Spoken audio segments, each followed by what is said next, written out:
next Headspace. Thank you so much for taking this time. I know it's not easy. And I know it's not easy for you to take a break from everything that's going on at the minute, but it is so important. And we will continue to bring you amazing people to inspire you and to make you feel ready for the rest of the week. And today is absolutely no exception to that. So I'm over the moon to be able to bring Jaz Ampaw-Farr to you. I've heard Jaz speak 3 or 4 times live now. I will forewarn you, you might need a tissue. But she's amazing, and she's just a constant reminder of all the things that we do that sometimes we don't even know that we're doing. So I'm going to hand over. Jaz, over to you. Hey guys, how you doing? Good to see you. So listen, first of all, I am really easy for you to have your video on, have your video off, whatever you feel comfortable doing. Also your sound, if you're in a noisy place, yeah, sure, keep it off. But if you're like locked in a cupboard under the stairs, feel free to have it on. You can jump in, talk, ask questions, you know, send me a barrel of chocolate, whatever it is that you feel like doing. But the first thing that I need you to do is find the chat box. And if you're on desktop, this is really easy. It's just down the bottom. If you're on a phone or an iPad, you've got to sort of scroll to the left. It's like Tinder or Grindr, whichever one it is. I don't know. I'm married. I don't do things like that. Just do that. Swipe left. That's the word. Find the chat box. And I just want you to put in there, what was the last thing you ate? What was the last thing you had to eat? Pop it in the chat box. I can see some guilty looks now on people's faces. Tell the truth. If the last thing you ate was a whole bag of Haribos, you put it in that chat box. Toast. Well, that's acceptable. That's good. How long ago? Porridge, shreddies, good breakfast. Bran flakes, that's actually quite healthy. You should get a prize. Well done. Brioche. Oh, Rachel, what time do you do breakfast? I'm coming round to you. Or Kathy, banana bread sounds good. Vegan meatballs for breakfast. That's very, very focused. Sausage and egg McMuffin. Well done, Debbie. You've gone out there. You got to McDonald's. Ready salted Walker's crisps. I love your honesty. And there's nothing wrong with a bag of crisps. You can't live on it, obviously, but you know. Porridge, fruit and peanut butter, says Annette. Yeah, liking that. Smoked salmon and scrambled egg. Forget it. I'm going to Joanne's tomorrow. Chocolate left over from Christmas, Mark. I've got to say, you're a man after my own heart. Because if it's lying around, somebody else might eat it. So you should definitely eat it to protect other people's well-being. That's how I see it. And yogurt. Well done, Barbara. Getting the last and yogurt. So as I'm going along, I'm going to be asking you stuff, and feel free to pop it in that chat box there. But as everyone was coming in, I was just really looking at you all. I'm just being incredibly grateful for you all. I know you've got a ton of stuff to do. I know that you've got emails. I know that the school is literally on fire as you sit here. And every time you take your eyes off the planet, all go, I get all that. Also, as leaders, I know that you understand that you set the tone, and that the amount of time that you actually invest in yourself has a direct impact on the difference you make in the change that you seek to bring about and believe. So for the next like 40 minutes, 50 minutes, I want you to be selfish. Take a visit to Selfish Island, population 1, and just think about you. Not because, I hate this whole kind of, you remember before lockdown when well-being was an optional extra and it was about spa days and cake? You know, do a bit of yoga, that's your well-being, tick the box. If you've been locked up or schools have been like taking on so much during this time, forget well-being, it's just being now. Everybody is going to have being issues because we've all had to take a sudden change and cope with so much.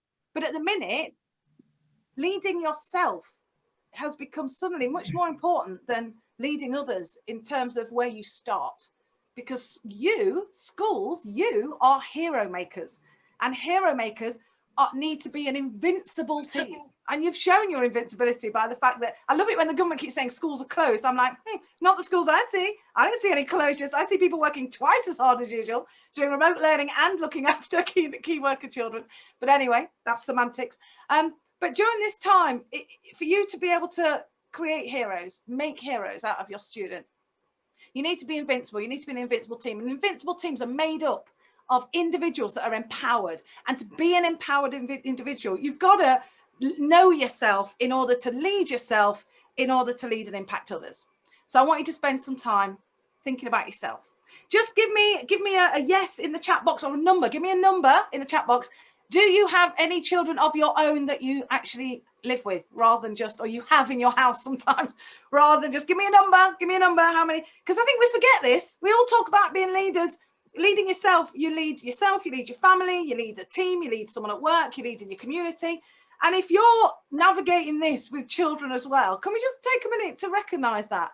Because I think a lot of the time we're kind of like, I mean, I'm a teacher. I do the same thing. When I was a teacher, I have been guilty of dousing my own kids with Calpol so that I can send them into school and teach somebody else's kids about the Great Fire of London. That's and then at 10 o'clock when I know school are going to ring because the Calpol was off, I put my phone in my bag so they have to get hold of my husband instead, because my job's so important. It comes before my family. You know, I've been there with all that, but I just want to take, especially to Kathy with 4 children. Kathy, are they all yours, or have you stolen some? Are they harbouring? Are they seeking refuge? They're all mine. All yours. Okay. So massive kudos. I've only got 3 and I don't know what day it is. So massive kudos. Just take a minute, because I really want people to recognise that this human first approach is going to be how we get through this. Can everyone see? Just let me know in chat. Can you see that pink sign? You're only as powerful as the stories you tell. This is where I want to start, right? Because your 2020 story, your 2021 story, you are going to be telling that story for the rest of your natural life. So that means that when you're in, you know, a retirement home, if your 2020 story is, oh, I just did a lot of Zooms in my pants and drank gin every day at 2, no one is going to sit with you, because that is not a compelling story. You're going to have no one to play backgammon with. You're going to be sat on your own. So this story that we're writing, this story that we are in control of, our story, your story that you're writing now, you're going to be telling it forever. And it's not just the story you write that you get to tell. There's also the story that your staff and your students and your own children.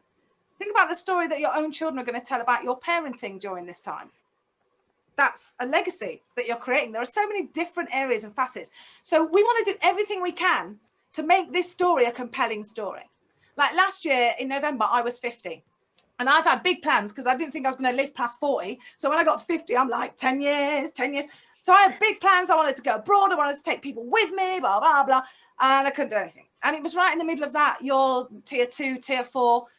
When the rules were you can only go out at 2 o'clock for 3 minutes. If your mum's called Brian, you've got 9 toes. Whatever the rules were, it just kept changing. And I kept making plans. We'll all go to London. Can't do it. We'll all go to Maya. Can't do it. We'll all can't do it. We'll just meet on it. And it got smaller and smaller and smaller.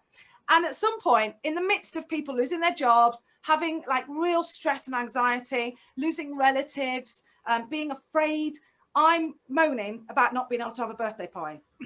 So I give myself a little talking to, stop being a selfish cow. That doesn't work because I'm inherently selfish. So that doesn't work. And I realize it's not about saying other people have it worse. It's about acknowledging that this is not what I planned and this is not what I want. But here's the but.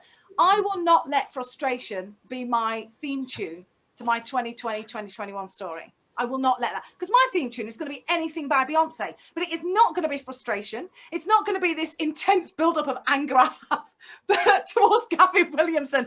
Bless him, the poor lad's never met me, but I really, if we do ever meet, we're going to have a proper talk. But I'm not going to let that control my day. It's like when I used to do the school run and someone would cut me up and I'd start, you know, teaching my children in the back of the car new swear words because I'm letting that person control my mood. Nah, that's not how it's going to be. So the story I tell will be a story of my choosing, about my narrative and how I navigated this. And that's what I want. In the face of everything else, what we can choose and control is how we show up. And you've got good reason to be bitter, twisted, hateful and knackered, obviously. And do it. There's no but. Just go do it. There's an and though. And the bit that you're in control of, how you show up, is the bit that makes the biggest difference. So we need to make a choice as leaders and what we encourage our people to do. And what I'm going to do is I'm going to share a bit of my story with you. I'm going to go first, to be all vulnerable and authentic. And I want you to be thinking about the story that you will tell, the story that your partner will tell, the story your children will tell, the story your school, your staff, the parents, community will tell. But I want you to assume the best, because we spend a lot of time thinking about the worst. You can have 100 parents say thank you, and then one stand outside criticizing something, and that's the one you think about that night. So we're going to take control of the narrative right now. The negative stuff that sticks like Velcro, put that aside and focus on assuming the best just for now. Everybody with me? Here's my story. I'm addicted to reality TV. Can I get an amen? reality. Thank you. Yes, and Louise is like, yeah, I'm not even going to hide it. I watch reality. I love how quick you are. Well, here's the deal. I don't actually watch any shows. I think about it. I should take it up. What I do is I watch like the titles and I read what it's about and then I apply to go on the show. That's what I do. So I am addicted. It's proper addiction, but I've got it under control. I only do it once every 20 years. So my first one was Blind Date. Anybody remember Blind Date with Cilla Black? And Louise is like, oh, but you can't be that old that the black and white photos are in existence. I saw the shock there. Lovely Cilla. Oh, it's such a Cilla was the main reason I went on this because I just love Cilla Black. I loved her. I still love her. So I went on Blind Date because you got a free holiday and a free meal. So I insisted on being a picker. And I applied to Blind Date and I got on, and you can see me in this photo. There's Cilla Black there on the sofa, looking amazing as always. Next to Cilla is a human male that we will refer to as number 2 from Leeds, and also the reason I don't like to go to Leeds anymore. And then next to him is me, not looking any different, even though it was 30 years ago. Oh yeah, baby. So I went on Blind Date and I picked number 2 from Leeds, John, his name was. And we went to Austria and we went to lots of beautiful places and we had this romantic dinner, and halfway through the dinner with a camera crew on me, nouveau cuisine, posh restaurant, waiters with violins, he gets up and he says, my belly thinks my throat's been cut. I'm off for a McDonald's. Do you want to bring him back, love? And he goes to the toilet and climbs out of the window and goes to McDonald's with the camera crew watching me. And then he comes back in with a big bag. So it didn't go well. Let me shorten the story. It wasn't a great date. We're not married now. And what was especially joyful about that is that Blind Date used to have the best of Blind Date every year. Do you remember? It was like New Year's Eve or New Year's Day. They'd do a roundup of the dates. And they had, my show was on the best of Blind Date every year for the next 9 years in the worst dates category. It was just hilarious. And I was teaching. I did this when I was at teacher training college and I started a job, and we'd do like 5-6 years later, we'd do circle time and, you know, stuff like this. One of my kids once put his hand up. I said, "Is there not anything to share?" He goes, yeah. We saw you get dumped on telly last night. And I'm like, oh my gosh, I don't want to hear about that. Thank you, Kirk. Share some of your own devastating life story, not mine. And he said, it's all right, miss. He's 5 years old, bless him. He's obviously trying to make me feel better. He said, it's all right, miss, my dad was watching. And he said, cool, I wouldn't say no. What? And I'm like, oh my gosh, Kirk, that is so inappropriate. Sorry, which one is your dad, actually, Kirk? Which one is But Kirk's dad was the one that wore a vest, rain or shine. So we didn't get together. This is just a story of failed relationships for me. So anyway, Blind Date happened. It took 20 years to get over it, right? Because thank the Lord, Facebook wasn't a thing then, but I know it's on YouTube because people find it and send it to me, which brings a lot of happy memories back. So I waited 20 years before I applied for the next reality TV show. And this time I thought, let's do something serious. Let's actually make a change, a positive change in the world. So of course, the natural choice is The Apprentice. So I applied to go on The Apprentice and I got on the show. And I was a huge success. It went really well this time. I was a huge success on The Apprentice, if being a huge success is being fired at the end of the first week, because that's what happened. I had that, you know, those lucky Chinese cats? I had those to sell and nobody wanted them, and they're still in my garage. If anyone's looking for a birthday present, drop me a line. So I didn't sell any. I was team leader. I got sacked, got fired in the first week. But I went on there like, yes, come on. I'm watching the show and I'm like, these guys are rubbish. They're not organised. They don't know what they're doing. They need some leadership. They need a teacher. Has a teacher ever been on here? No teacher. Right, I'm going on. And that kind of led to this huge disaster. Now, when you go on The Apprentice and you get fired, you get to go on this fantastic show called You're Fired. And during that show, your favourite comedians, you get to meet all your favourite comedians, and then they completely rip you a new one. And I've got a little clip from that happening on the show. So here we go. Sometimes it can be very difficult to put your finger on that moment when a candidate puts themselves in the firing. But no, for you it was right here. So here's a curveball I'm going to send you right now.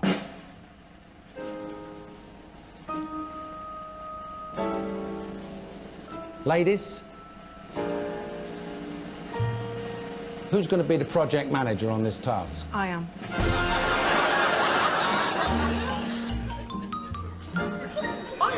Before I'd realised I'd volunteered.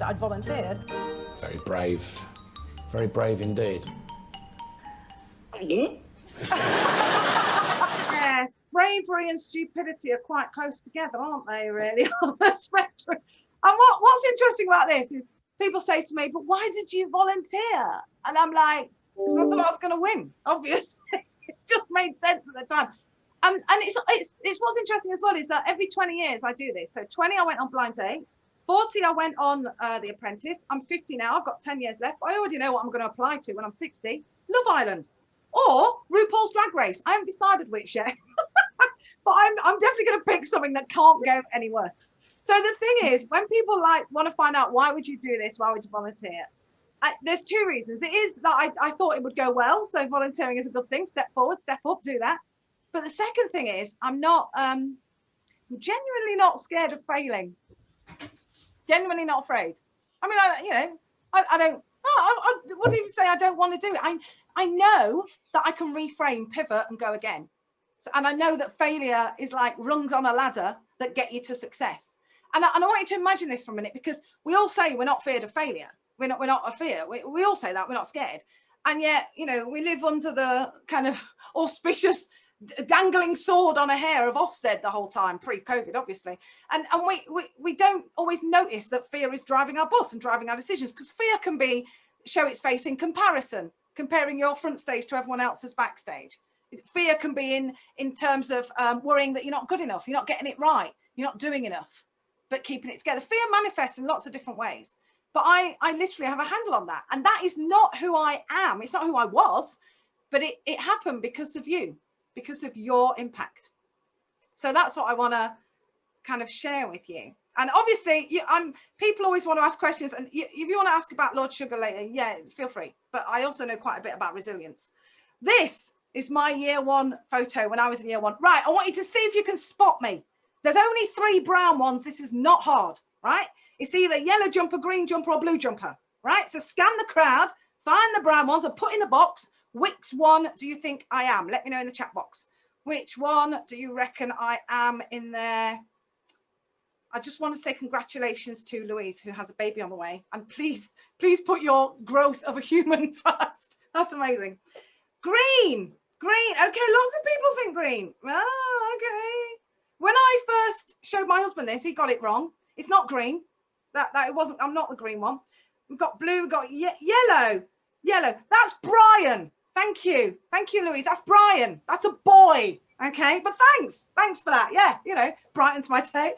When my husband saw this, he said to me, "Are you the one in green? Next to that boy with the afro looks like he should be in a soul funk band, and the boy with the big collar and the squiffy eyes." And I'm like, yeah, I'm the boy with the afro. I'm the one in blue. And I did spend a lot of time getting confused with Brian, the other boy in our class. But so I liked it when we wore different coloured jumpers. It made my day a little bit easier. So I'm the one in the blue. Next to me is Tracy. Next to Tracy is Derek. And don't let those collars put you off. Derek's a lady killer. Everybody fancied Derek. And then next to Derek is Colin. Next to Colin is Brian. And behind Brian is Mrs. Cook. My first experience of what a good one looks like when it comes to leadership. Self-leadership, leadership of her family, leadership of her class. So Mrs. Cook was my teacher for a good couple of years in reception year 1, year 2. This was 1977, the Golden Jubilee. So I was 6 here. And Mrs. Cook had this way of holding herself. She had a way of being. She always used to ask us, who are you going to be when you grow up? Not what are you going to do? Who are you going to be? And I remember she asked Derek once, and Derek said, "Oh, I'm going to be a daddy." And everyone laughed at him. We're like, "Derek, man, she means job, you idiot." And Mrs. Cook was like, "Don't let anyone laugh at your dream. That's your dream. You protect it." And I happen to know that Derek had 4 different women and 8 different children in total. So dreams do come true, don't they? He got what he wanted. When it was my turn, who are you going to be? I was sitting at the back on a psychedelic box. You got to sit there and register order, and it was my turn. And she said, "Who are you going to be?" And I lost it because I love this woman, right? And she loves me. She's never said it, but I know I'm her favorite. It's obvious. Although a lot of my friends also thought that they were wrong. It was me. So when she asked me, "Who are you going to be?" and she's looking at you like with these sparkly eyes that just have this complete surety of your success. So I lost my filters and I just told the truth. And I blurted out, "I want to be just like you." And everyone else was sort of laughing, and a few were like, But Mrs. Cook didn't lose her decorum at all. She went, "You mean you want to be a teacher?" Now, Mrs. Cook always wore these clothes, right? Brown long sleeves, brown dress, brown smock, brown hair, brown eyes, brown tights, brown shoes, brown everything. So when she asked me, oh, you want to be a teacher? I suddenly thought, oh, no, I haven't got enough brown clothes to pull this off. I haven't got the wardrobe. I can't do it. But the way she's looking into me at this stage makes me think, well, yeah, yeah. So I say, yeah, okay, and make a mental note to start collecting egg boxes and toilet rolls. Maybe that's how you do it. So I say, yeah, and she doesn't miss a beat. She stares into my soul and she says, you should do that. That's a fantastic idea because you would make an awesome teacher. And it's, God, this happened like 45 years ago. I can still feel it.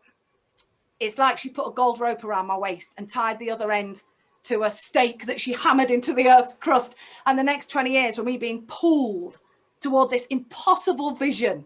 Because people like me didn't do things like that. That's not who I was. It's never going to happen. People like us, where I live, my family, we don't do things like that. It just doesn't. It's not the truth. Mrs. Cook was an amazing teacher, made a massive impact on me. But a couple of years after this, or maybe the year after this, my biological mum got married to a violent drunk, and we moved away with him. And she had sort of, well, there's 6 of us all together. This is me at 10, last year of primary, just going into secondary. And this is me with 4 of my brothers and sisters. Another one is taking the photo. Paul, he's 2 years younger than me. And then all of these different dads, eclectic. It's like a Benetton advert, isn't it? Oh, no, yeah, United Colours of Benetton. It's like that. So what I want you to do is have a look at this picture and jot in the chat box. What do you see? Give me some adjectives. What do you see? There is no wrong answer. It's what you see. So be honest and just tell me. What do you see when you look at this picture? What can you see? Family, yeah, absolutely, Joanne and Michelle. Yeah, absolutely family. Love, no doubt. Absolutely no doubt. Lots of love there. What else? What else? What else? What else? Yeah, yeah. Belonging, care, yeah, protection. Yeah, yeah. Happiness, all in it together, responsibility. Yeah. I mean, a lot of these are quite positive and they're true. I'm not saying they're not true. But can I ask you to take your filters off for a minute and just be honest? I'm 10 years old in this photo. I'm standing with these 4 children. I mean, do we have questions about where's the adults? Look at the dirt on the clothes. Is that because we're Enid Blyton scamps who've had a fizzy pop picnic in the forest? Or is it because we haven't got any other clothes? Look at the background. This is just on the corner of our street. What do you see when you turn the filters off? Yeah, little mum. Sadness. Exhaustion. Yes. Poverty. Yes. Yes, absolutely. I look older than 10. Yeah, I started to look like an adult around about 7. Hard work for the others. Yeah. And this is the reason I ask you that is because I know that when we see things, we put a positive spin on it, and that's a good thing. But actually, the truth is the springboard to making more impact. And I want you to be honest about what you see.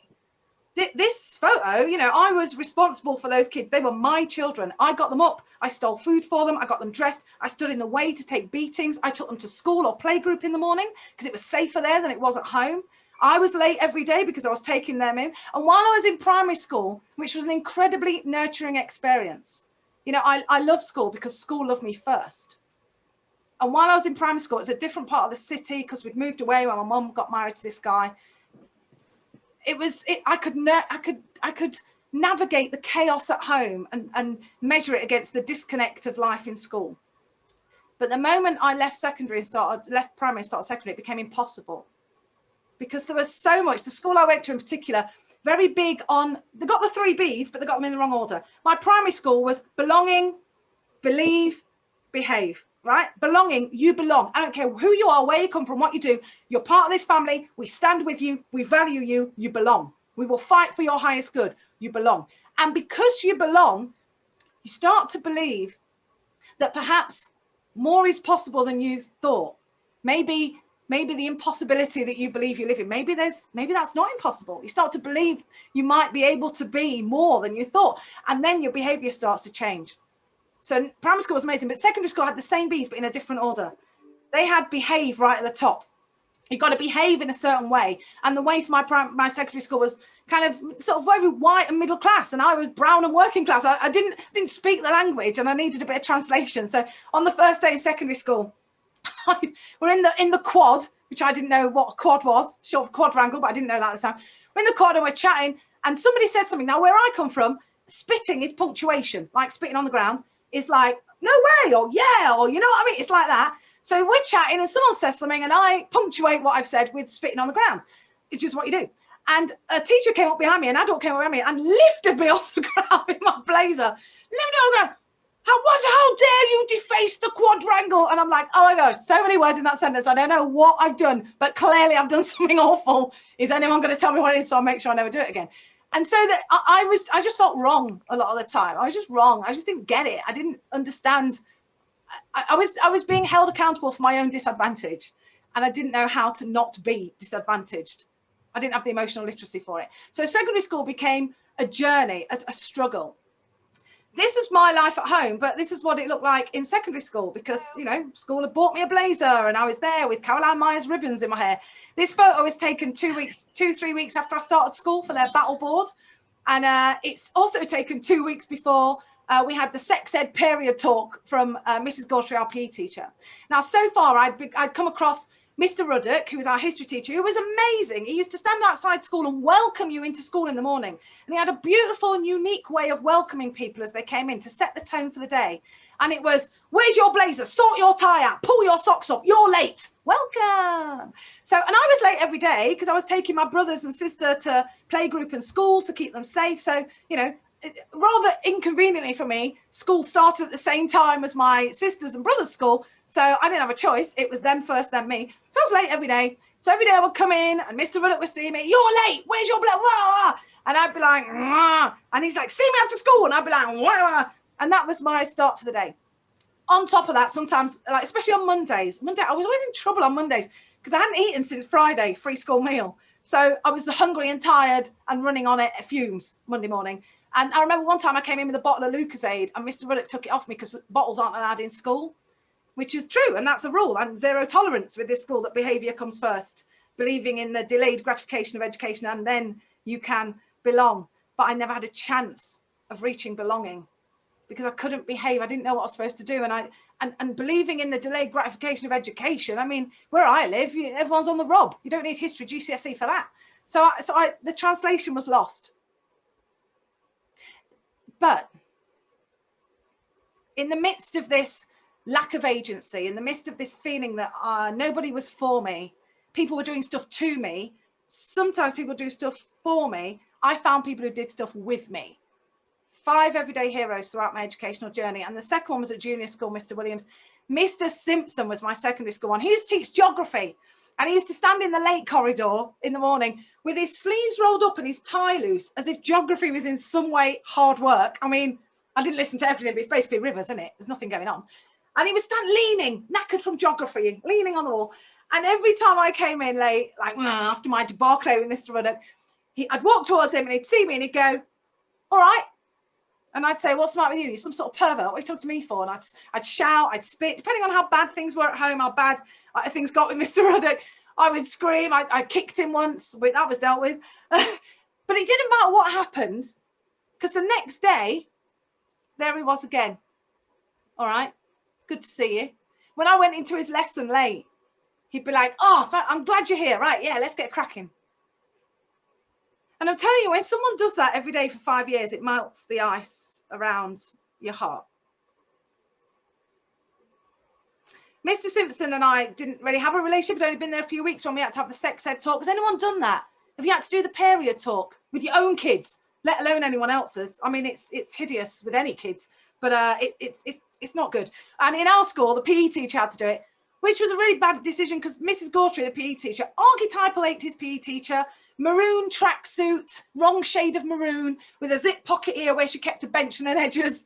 And when we stressed her out, she'd fiddle with a zip, just thinking, I'm going to have a fag in a minute and put this behind me. She used to make us do cross country, and she'd drive around the block in a Ford Cortina, wind the window down and go, get a bloody man run. She didn't want to do PE, let alone sex ed. She's just not a happy woman. And she had a lisp. She had a lisp. So every time during this lesson, she said the word penis, we were all on the floor. I mean, it was just a terrible lesson, badly planned, badly executed. And halfway through, she gave up and just stood at the door fiddling with a fag pocket, waiting for it to be over and put a video on. So I'm sat at the back of the class. I'm with Rachel Bortman and Helen Parker, my partners in crime. And I'm watching this video. And suddenly my throat starts to constrict and I'm clearing my throat and it's not making any difference. It feels like someone's got their hand around my throat and they're squeezing tighter and tighter, and my chest gets tight and I feel like I'm having some sort of allergic reaction. And I'm looking around, see if anyone else is feeling it. It's just me. And then I realize it's the video. It's the video. It's this video about seeds and tubes and eggs. And as I'm watching this video, I realized that what my stepdad has been forcing me to do for the past 5 years, since I was 6, 7, is how women get pregnant. And I just died in the gym with Rachel Bortman and Helen Parker. I just died. Inside. Like Thanos at the end of the Marvel Cinematic Universe, just dust. But not outside, because I've already perfected the face. I already know that if I act like I don't care, then I don't have to fail. I don't have to get engaged. I don't have to try. I can just not care because I don't care and I'm not worth caring about. And when you shout at me and when you frown at me and then you don't care either. Good. I don't care that you don't care and we're all safe. So I kept the face, but I knew I was going to be sick. I knew I was going to throw up. So I ran out of the gym. I ran into the toilet. I clutched the broken black toilet seat and I started throwing up. Start vomiting into the toilet bowl and crying. And I'm grabbing these green scratchy paper towels to clean up, because at that moment, probably the saddest element of this story is that after that realization, the biggest fear for me is that when I got pregnant, not if, when I got pregnant, I'd have to come into school and then school would be cross with me, because I thought that every adult knew what was going on. And the adults at school agreed with my parents that I was worthless and cheap and guilty and dirty, and just wasn't good enough. So it didn't matter. So I didn't say anything. I had a relationship with Mr. Ruddock that he seemed to care, but I had already decided that adults weren't for me by then. So I ran. I ran out of school. I left home. I left my brothers and sister. I abandoned them and I ran. And I lived on the streets for 2 or 3 days. I was a bit of a street kid, but on the 3rd day, I'm cold and I'm tired and I'm hungry and I'm scared, and I meet a phenomenal human male called Jason. Jason's standing outside a pub having a fag, where I often hang outside because people will drop money when they're drunk and the chip shop's there, and it was a way to survive. And Jason sees me standing outside this pub, 10, 11 years old, and says, where's your adult? Who's looking after you? Are you on your own? Oh my God, have you eaten? Get inside. Mick, get us some chips. He got the pub landlord to give me some food, bought me a drink, let me wear his coat. I'm crying and sobbing. He's saying, it's okay, it's okay, it's okay. He did exactly what Mrs. Cook, Mr. Williams, Mr. Simpson done. He made me feel like I belonged. Made me feel like I was valued in a way. He even let me stay with him, which is how I came to be the next day, standing in a shop, holding a dress in a changing room.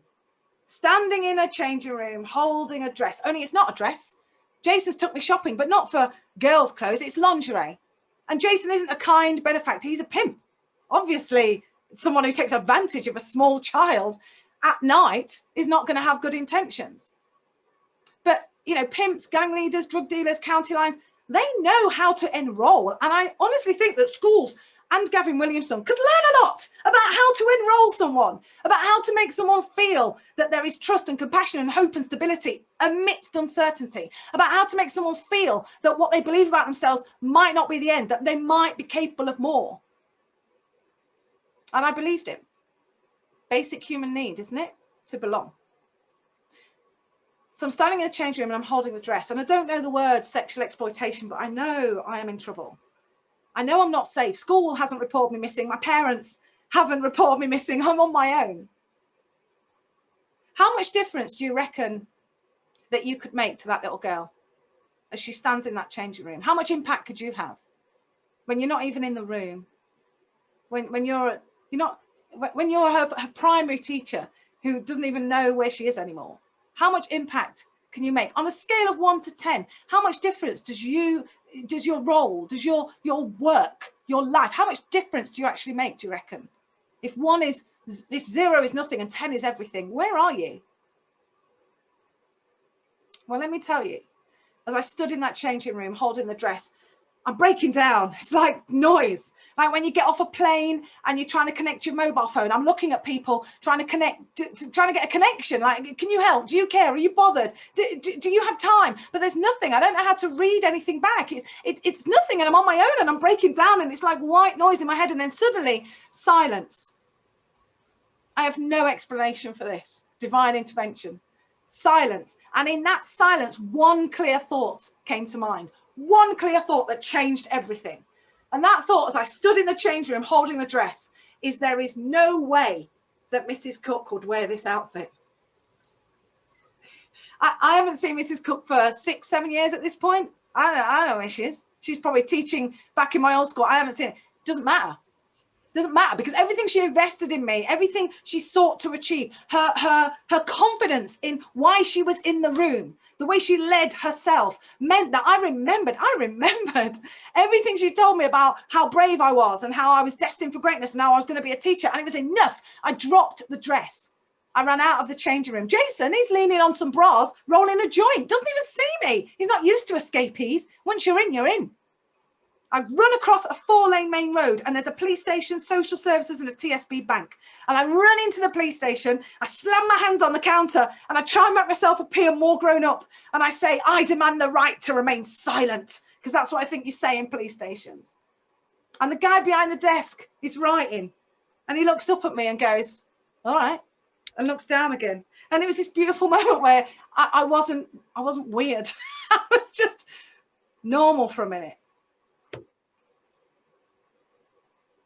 I'm shortening the story because I don't have a long time. You can buy my book on Amazon. Because of me, because of you, this is me. It's available now. But in that moment, when I was taken into foster care, again, it wasn't the first time. I've been in foster care in and out for physical marks and bruises. I've still got cigarette burns on my arm when my stepdad used to put cigarettes out on me.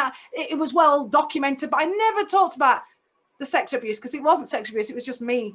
It was my fault. I'm a horrible person. That's all I deserve. So I didn't think to tell anyone else about it. So in that moment before the police interviewed me and I was taken into foster care and everything changed again, because this time I wasn't sent back home and things changed for the good. I always think about a sliding doors moment of what if that hadn't have happened. And I'd gone on to work for Jason. And when I got older and he couldn't make as much money for me, he passed me on to someone else. And eventually I was kicked out and I ended up pregnant. And if by some miracle I'd managed to see that pregnancy through and keep the baby, and that child had made it to 5, and then 5 years later they turn up on your doorstep, what life would have been like for me? Because at that point, on the back of not being good enough, my whole school life, on the back of being worthless, then I come into a building and what do I get? What do I get? Make sure you do the reading book. Don't wear earrings. But I'm wrong again. And then I start fighting you. I start fighting the very people who could change my child's trajectory because I don't know what else to do.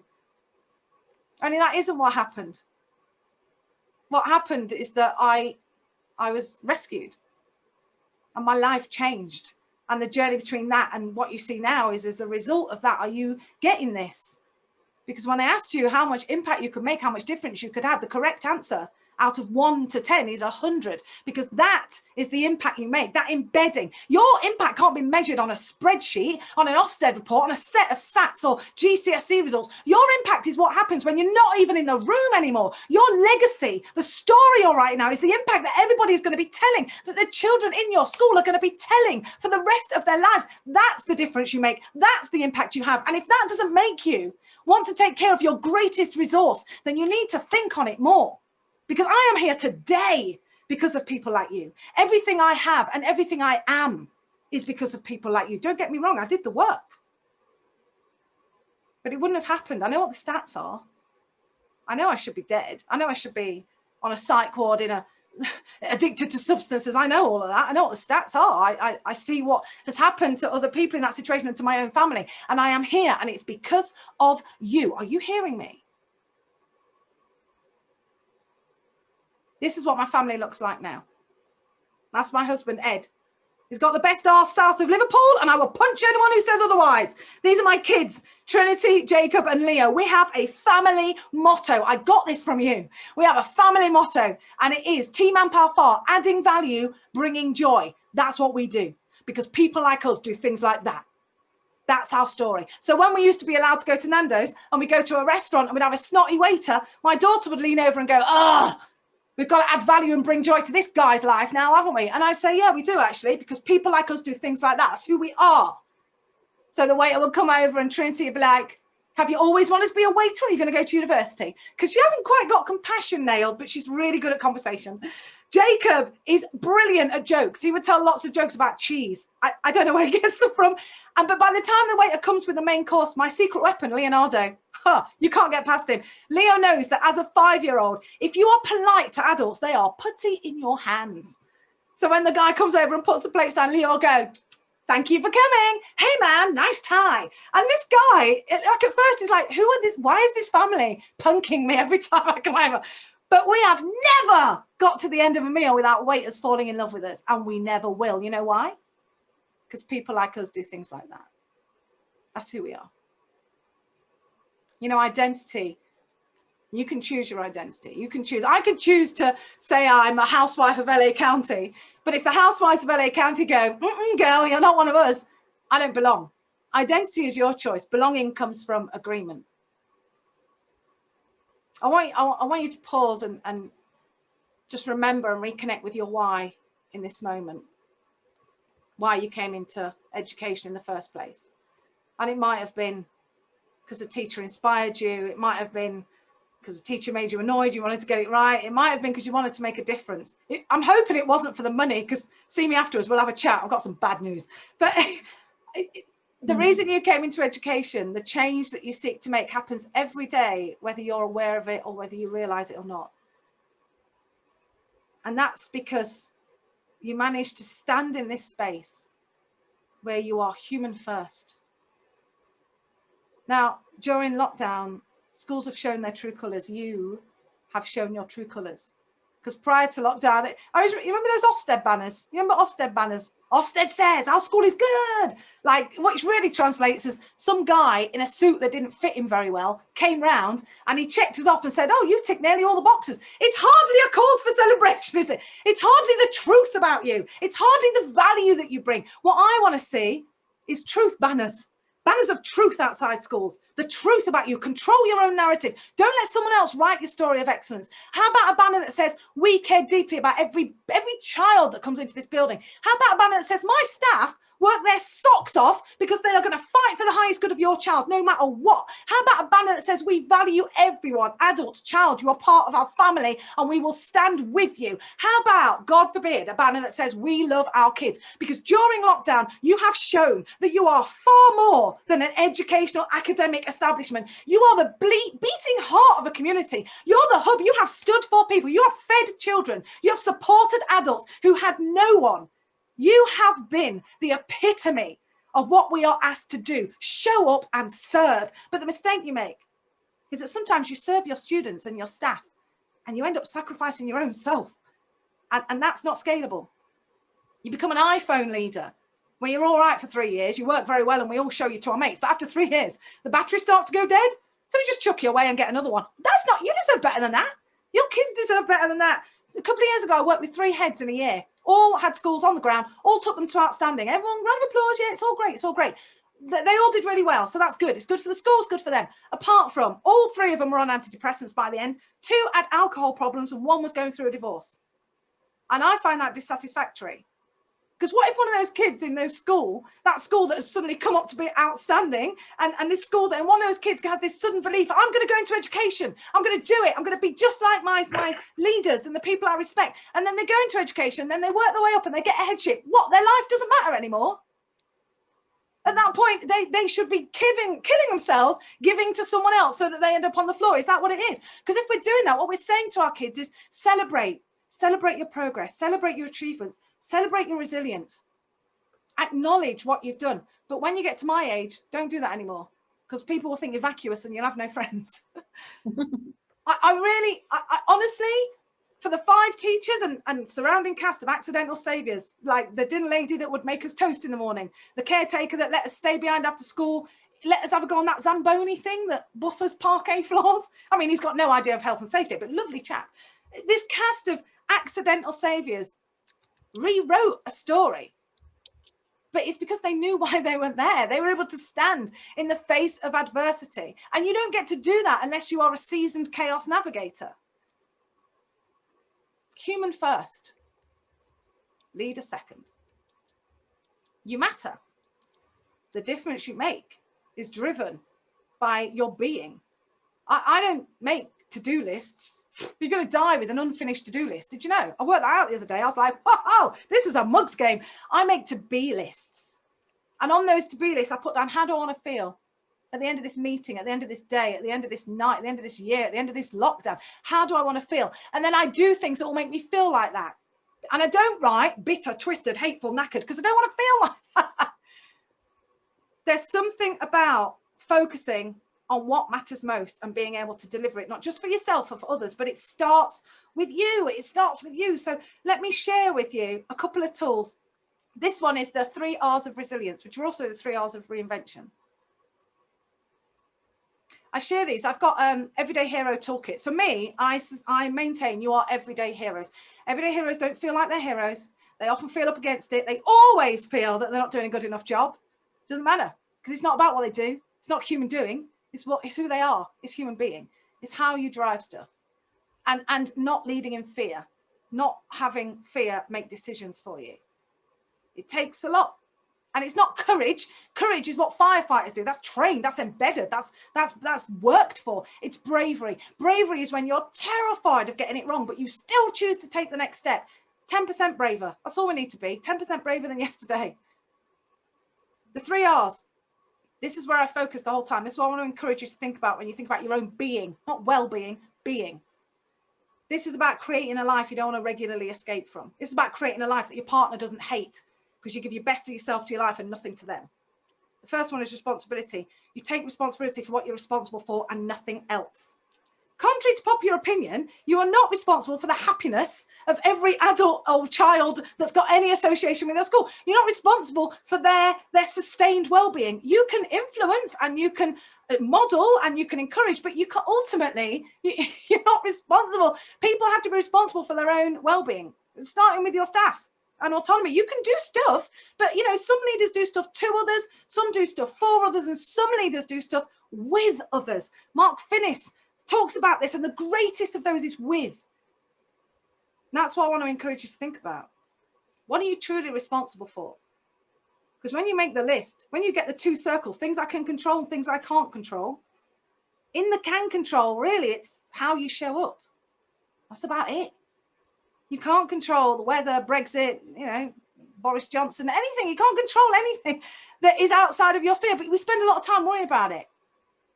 Sometimes I think it's the experience I had before in this kind of liberation. People have liberated me in different ways with mindset, poverty mindset in different ways. But I was like a kid that had been thrown in a cave with no clothes and no food and been there for years. And then someone rolls away the stone and goes, "You're free." But I don't run out skipping because I'm dirty and I'm ashamed.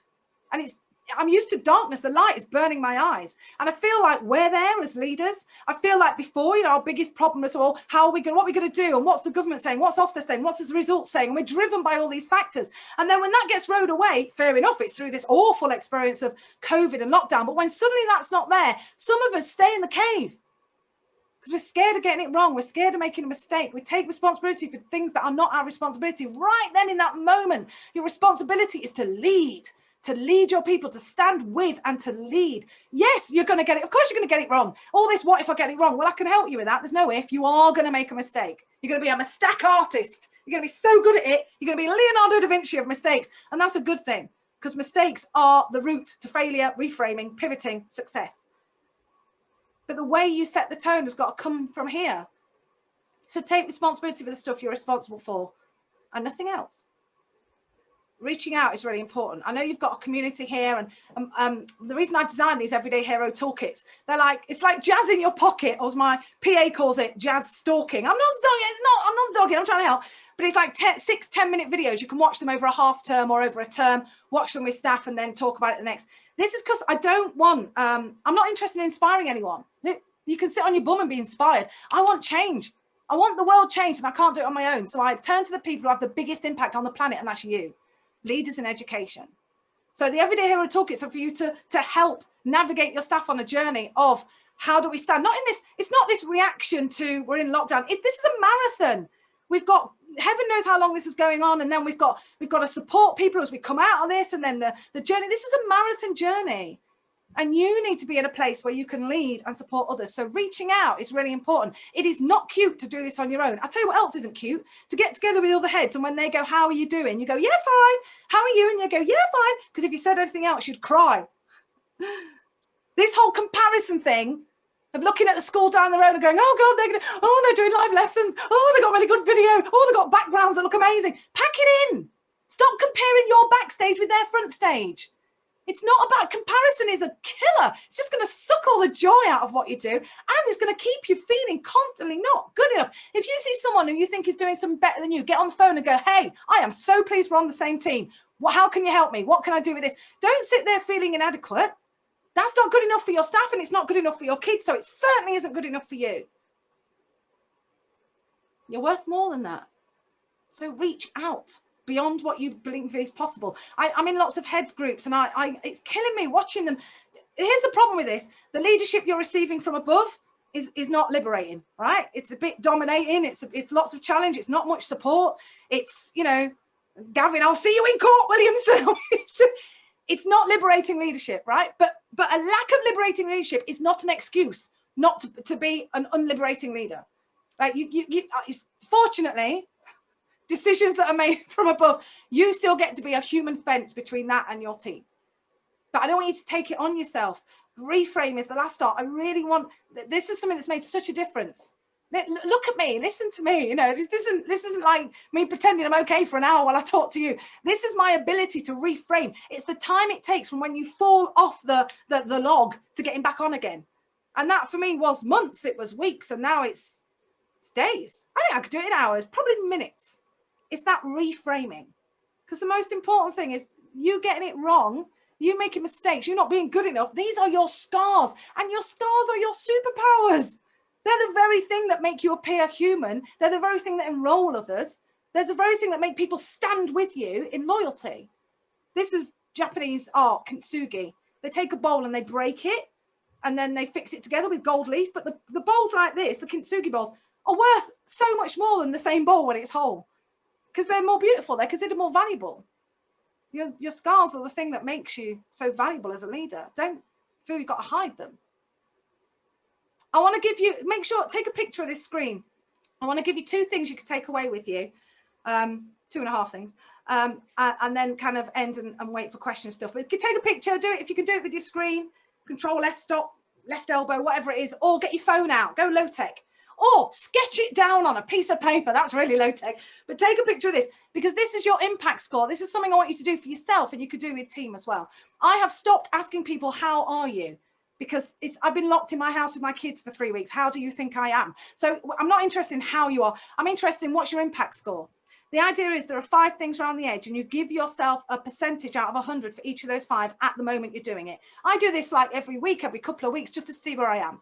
So physical health is physical and mental health. How do you feel you are in your physical self? Are you exercising? You're eating well? Are you going for a walk? Are you getting fresh air? What's your routine like? Do you feel, how happy are you with that out of 100? Place is the place you spend your time. Could be school, could be that you're getting outside, could be the cupboard under your stairs, but the physical space, is that important to you, and how happy are you with it? Some people aren't bothered. They could live in a tree and be happy. Some people need things to be in order. So how comfortable and happy are you with your physical space? Your purpose is your why. It's the thing that gets you out of bed in the morning. It's why you do what you do. How connected are you to that purpose? How much is that purpose driving you right now? Do you even know, what it is? Have you articulated it? In one of my toolkits, it takes you through getting a clear purpose, because that sustains you when things get hard, when adversity and challenge come. People, the people you spend your time with. What's the caliber of the people you have to spend time with? That's the people at work and the people at home. Anyone you have to spend time with in person or in Zoom, are you happy with those people? Because some people just suck the love out of a room, don't they? They just suck the life out of everything. And if you're going, I've got no one like that, it might be you. So think on. And then provision. Do you have what you need? If you're using a food bank, you don't have what you need. You're having to rely on something, and that's a frightening place to be. It's going to divert your resource. So do you have what you need? And for some people, they say, oh, I need £1 million in the bank. Again, wrong job. But, you know, what do you need? What do you actually need? It's different for different people. You take those 5 things, and this is recorded, so you can play this back if you're not sure. Take those 5 things, give yourself a score out of 100. Here's the maths bit. Divide by 5, add them together, divide by 5. And that number is your impact score. If it is 40 or below, you are, as a leader, it's going to cost you so much of yourself. You really need to take stock at that moment. If it's like 50, 60, that's good. But take the area that you're weakest in and do one thing that will make a 2% shift in a better direction. And you'll see massive impact because of the kind of angle over the time. If it's between 70, 80, that's great. You are adding to a team, but you could be multiplying a leadership mindset. So you want to get up to 90 if you can. It's a lovely exercise to do. And I'm all over social media. Feel free, if you've done it, lots of people send me their score and I kind of do a little video and chat on it. So please, if you're using that or doing that, or you want me to do a little video for your school to introduce it to staff or whatever, just reach out. More than happy to do that. The second thing I want to give you is this link. This is so good. It's about your leadership voice. All right, I know we've all had you've done personality tests. You come out as an animal. You're a llama or a blue zebra. You come out as a colour or a string of letters and it doesn't mean anything. Yeah, I know all that. This is about human hacking. This is about teams. This is about, it's not manipulating, I won't use that word, but it's about being able to have clear communication relationship with the people who it's been difficult with before, with sometimes with parents, with children who are struggle to reach, with team members. This is like, it's like soul surgery. So the idea is you have 5 leadership voices. You answer some questions at this link. It's free. If you put my name on the end, it's free. You do the link, answer some questions. It gives you, this is what your leadership order is. But it also gives you Netflix for the soul. 16 tiny little videos about you, what you're like at your best, what you're doing to undermine your influence without even realizing it, what you're like under stress, what you can do to change things. It's fantastic. It's like your instruction manual to yourself. And at the minute, what we need is intentional behavior, not accidental behavior. We need to be doing things intentionally because, and probably the most important thing I could say to you, the truth about you, the truth about you is this. I don't care what is going on in the world. I know that I should be dead. I know that I shouldn't be here. And when I look back, all I can find is these everyday heroes. My younger brother, Paul, who I mentioned before, I took the photo. He took a heroin overdose at 40, just before 40, and died. And I went to identify his body. And as I stood there watching my little baby brother, who had left school at like 12, the only difference in our upbringing is that I had 5 of you, he didn't. That's the only difference. Everything else was the same. After I left, everything fell on him. We were broken as children. And as I looked at his body and it's ravished by alcohol and drugs and all I could think is that could have been me. So when I say to you, the impact you make changes lives, this is the truth about you. You had better believe it and act accordingly, because this is not therapy for me. I choose to do this to connect with people who I know hold the remote control in their hand for changing their lives. And it starts with you. I am not interested in you saving the world and being a bag of bones yourself.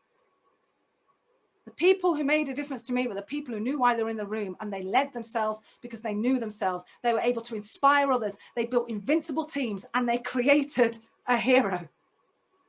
And now that circle continues.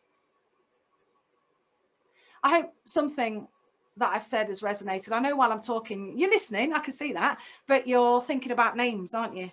Faces, kids, adults.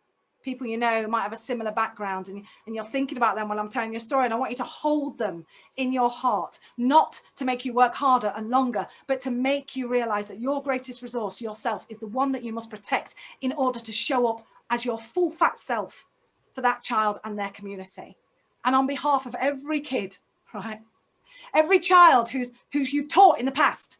Your first class, remember that class you taught nothing to? They're probably all out mugging old women now because you failed to teach them the bus stop method for long division to any clarity. That class and all the kids that you've had since then, I want to say thank you on their behalf, because things you don't even know you're doing, just your way of being, the smile, the connection, has made a difference to their trajectory, to their life.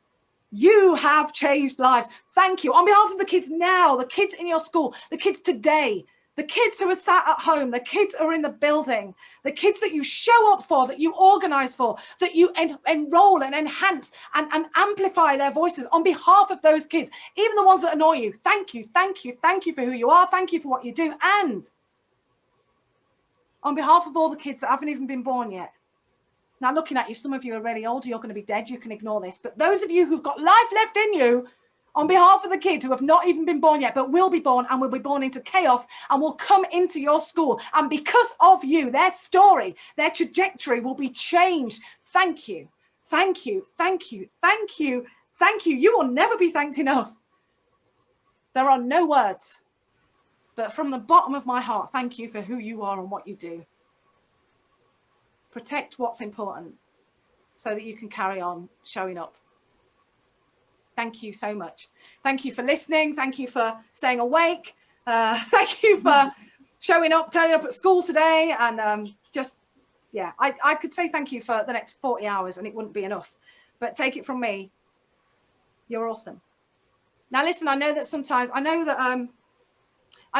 people say I make them laugh and cry in the same, and then laugh again, hopefully. And I know that it's quite emotional, and I know that there's a lot to talk about. I feel emotional sharing it with you. I understand all that, but I really would love for you to try and consolidate one thing, one takeaway, and put it in the box.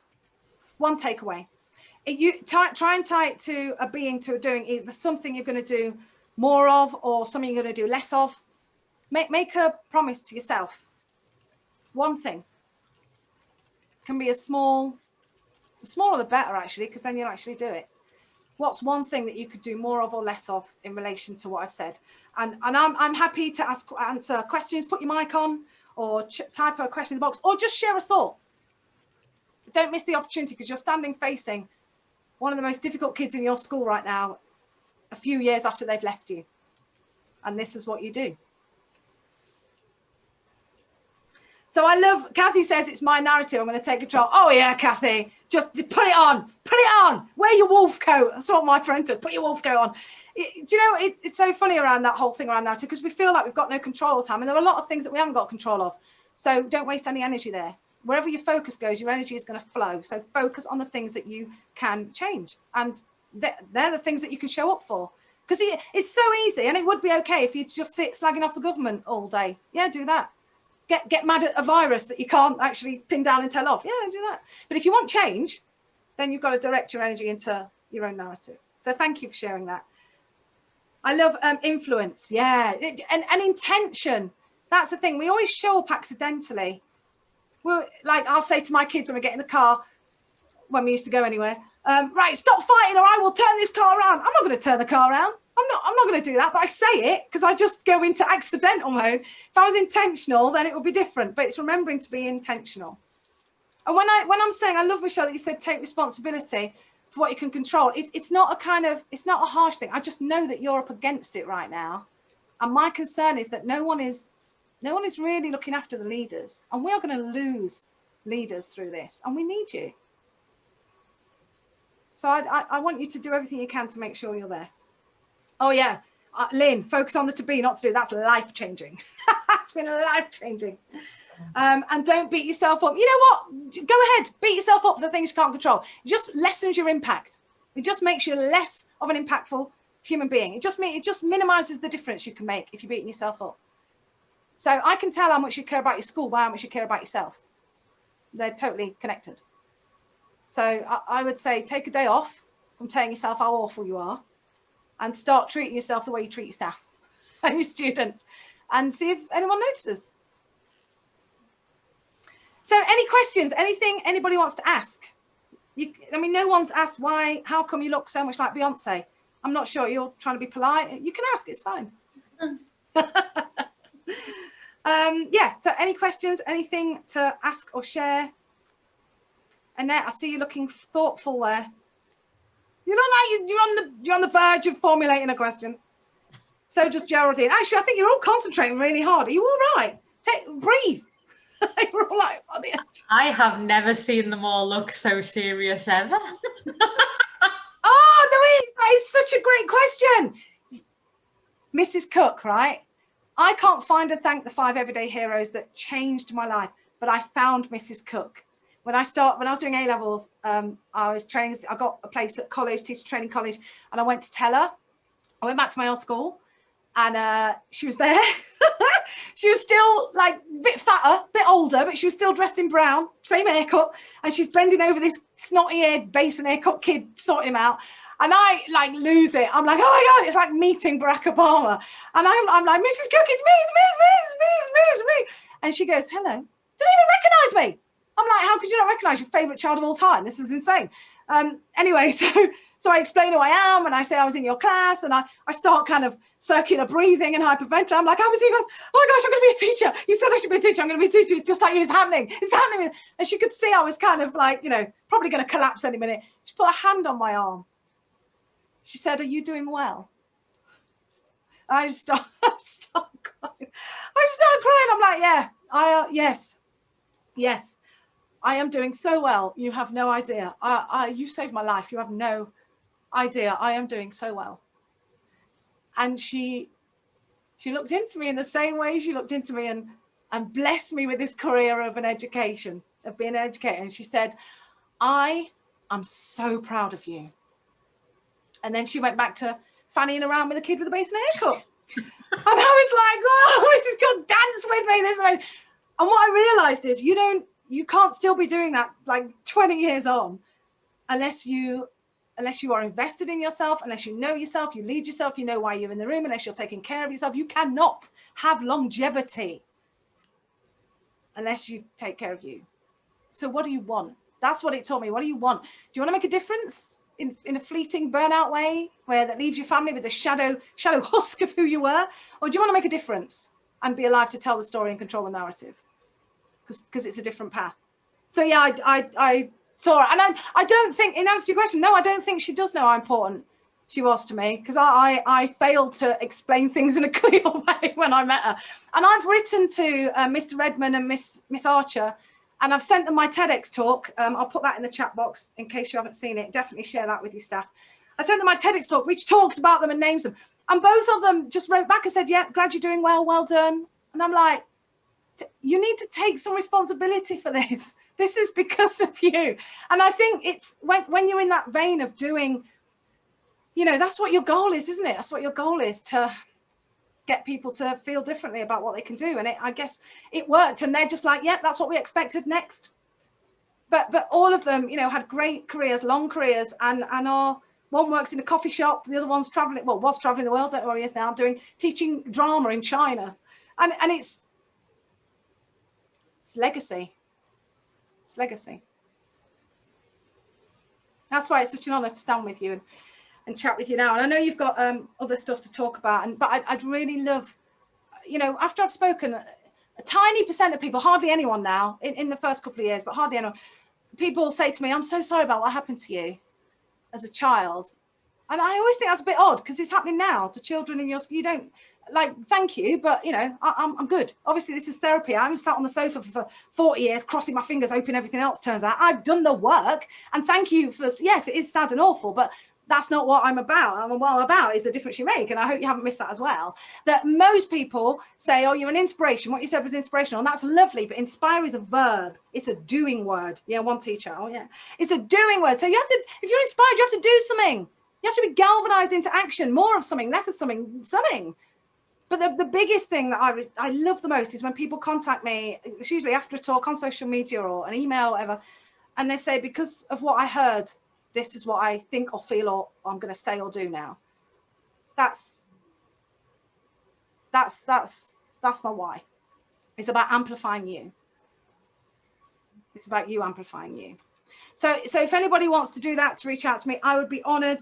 My email address is in there. I'm really easy to find. Just put Jaz Apprentice into Google. There's like loads of videos of me crying and being fired, and underneath that, some great stuff on resilience.